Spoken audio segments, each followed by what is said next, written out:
سوچیے ذرا، تاریخ کا سب سے خوفناک فاتح جس کا نام سن کر آدھی دنیا کانپتی تھی، اور آج اس کی قبر کا نام و نشان تک نہیں۔ آج کی اس گفتگو میں ہم 800 سال پرانے ایک ایسے راز کی گہرائی میں جائیں گے جس نے صدیوں سے بڑے بڑے سائنسدانوں اور ماہرین کا سر چکرا رکھا ہے۔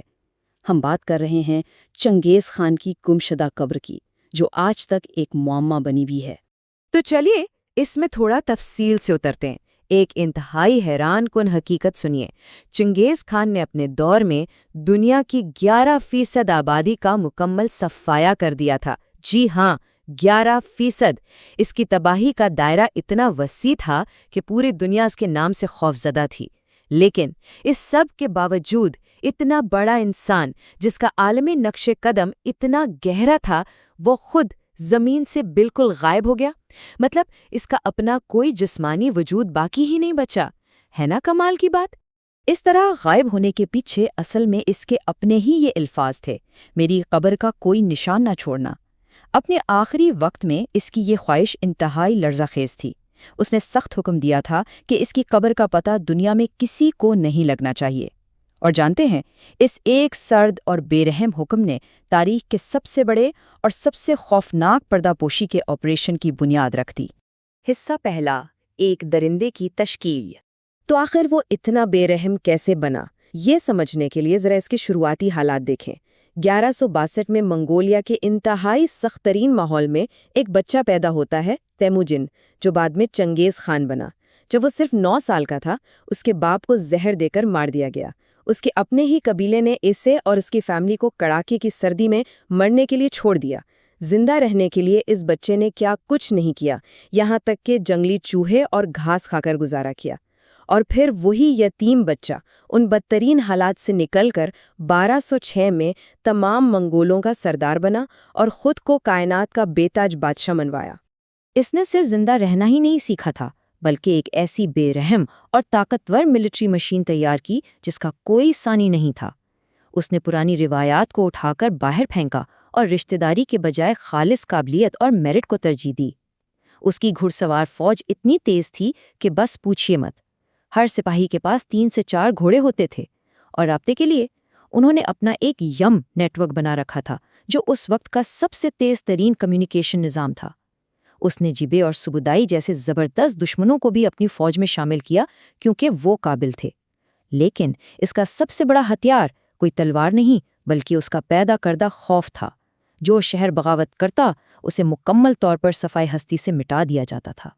حصہ دوسرا، حتمی پردہ پوشی کا آپریشن۔ اب دیکھتے ہیں کہ اس کی موت کے بعد یہ سب کیسے ہوا۔ اب جو میں آپ کو بتانے والا ہوں وہ تاریخ کا سب سے بھیانک کور اپ آپریشن ہے۔ پہلا مرحلہ، 1227 میں جب اس کی موت واقع ہوئی اور اس کی لاش کو منگولیا واپس لایا جا رہا تھا، تو راستے میں ملنے والے ہر ایک انسان، یہاں تک کہ جانوروں اور پرندوں تک کو مار دیا گیا تاکہ کوئی زندہ چشمدید گواہ نہ بچے۔ دوسرا مرحلہ، قبر دفنانے کے بعد اس مٹی پر 1000 سے زائد گھوڑے ہفتوں تک دوڑائے گئے تاکہ زمین بالکل ہموار اور قدرتی لگنے لگے۔ کچھ روایات تو یہ بھی کہتی ہیں کہ قبر کے اوپر سے ایک ندی کا رخ موڑ دیا گیا تھا۔ اور کہانی یہاں ختم نہیں ہوتی۔ جن فوجیوں نے اسے دفن کیا تھا، انہیں ایک اور فوجی دستے نے قتل کر دیا، اور پھر اس آخری دستے نے خودکشی کر لی۔ مطلب قبر کا نقشہ ہمیشہ کے لیے خون سے دھو کر مٹا دیا گیا۔ اس سب کے بعد برخان خالدون کے پہاڑوں کے ایک بہت بڑے علاقے کو مقدس اور مکمل طور پر ممنوع قرار دے دیا گیا۔ اسے عظیم پابندی یا احخریق کہا جاتا ہے۔ درخاد نامی ایک قبیلے کی ڈیوٹی لگائی گئی کہ وہ اس علاقے کی حفاظت کریں گے، اور صدیوں تک، جی ہاں صدیوں تک، وہاں کسی بھی غیر متعلقہ انسان کا جانا سیدھا موت کی سزا تھا۔ حصہ تیسرا، سائنس بمقابلہ مقدس سرزمین۔ اب تھوڑا ماڈرن دور میں آتے ہیں۔ 20ویں صدی میں اس راز نے ایک نیا سیاسی رنگ اختیار کر لیا۔ جب منگولیا پر سوویت یونین کا غلبہ تھا، تو انہوں نے منگولیا کی قوم پرستی کو کچلنے کے لیے وہاں چنگیز خان کا نام لینے تک پر پابندی لگا دی تھی۔ انہوں نے اس مقدس علاقے کو باقاعدہ ایک ملٹری زون بنا دیا، جس سے قبر تک پہنچنا جسمانی طور پر بالکل ناممکن ہو گیا۔ اب یہاں جو چیز سب سے زیادہ دلچسپ ہے، وہ 2 بالکل مخالف نظریات کا ٹکراؤ ہے۔ ایک طرف تو ہماری جدید سائنس ہے جو ریڈار، سیٹلائٹ اور یوریشیا کے بے تحاشا خزانے کی تلاش میں علم اور حقائق جاننا چاہتی ہے، لیکن دوسری طرف منگول عوام کے وہ انتہائی گہرے عقائد ہیں جن کے مطابق انسان کی روح اس کی ہڈیوں میں بستی ہے۔ ان کا ماننا ہے کہ اگر ہڈیوں کو چھیڑا گیا تو روح ہمیشہ کے لیے تباہ ہو جائے گی، اور ان کے لیے یہ سب سے بڑی تباہی ہے۔ اور سچ بتاؤں تو اسی شدید کشمکش کی وجہ سے آج تک کی ہر بڑی سائنسی کوشش ناکام ہوئی ہے۔ 1990 میں گروان گول پروجیکٹ شروع ہوا، مگر عوامی مظاہروں اور انقلاب کے سامنے حکومت کو گھٹنے ٹیکنے پڑے اور پروجیکٹ بند ہو گیا۔ اس کے بعد ڈاکٹر ایلبرٹ لن کے ویلی آف دا خانز پروجیکٹ نے سیٹلائٹس کے ذریعے کچھ انتہائی عجیب اور غیر معمولی جگہیں تلاش بھی کی، لیکن حکومت نے سختی سے منع کر دیا کہ وہاں ایک قدال تک نہیں چلائی جائے گی، بالکل نو گو ایریا۔ حصہ چوتھا، قبر کی لعنت۔ جو بھی میرا سکون برباد کرے گا وہ مجھ سے بھی زیادہ خوفناک حملہ آور کا سامنا کرے گا۔ یہ کوئی عام جملہ نہیں ہے، یہ الفاظ چنگیز خان کے ہی ایک ظالم جانشین تیمور لنگ کی قبر پر لکھے تھے۔ ازبکستان میں اس قبر کی کہانی ایک ایسا خوفناک سایہ ہے جو آج بھی منگولیا کے لوگوں پر منڈلاتا ہے، اور دراصل یہی وہ انتہائی خوفناک نفسیاتی وجہ ہے جس نے ان مقبروں کو آج تک بند رکھا ہے۔ ہوا کچھ یوں کہ 20 جون 1941 کو جوزف اسٹالن کے ڈائریکٹ آرڈر پر سوویت سائنسدانوں نے مقامی بزرگوں کی تمام تر سخت وارننگز کو بالکل نظر انداز کر دیا۔ انہوں نے چہرے کی 3D شکل بنانے کے لیے تیمور کی قبر کا ڈھکن کھول دیا۔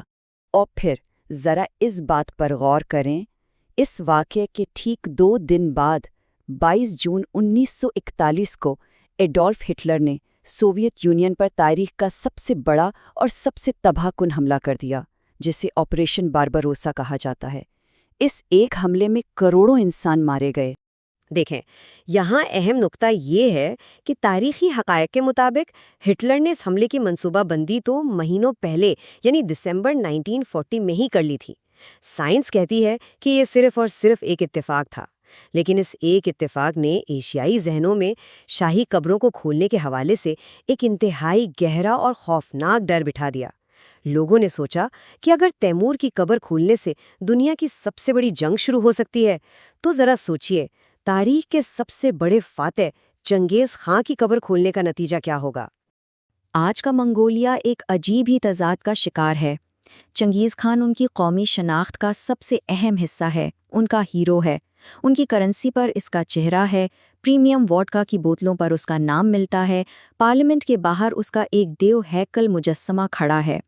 مطلب وہ اپنی شناخت کے لیے اسے کمرشلائز تو پوری طرح کرتے ہیں، لیکن جب بات اس کی قبر کی آتی ہے تو وہ جگہ آج بھی سختی سے محفوظ اور آف لیمٹس ہیں۔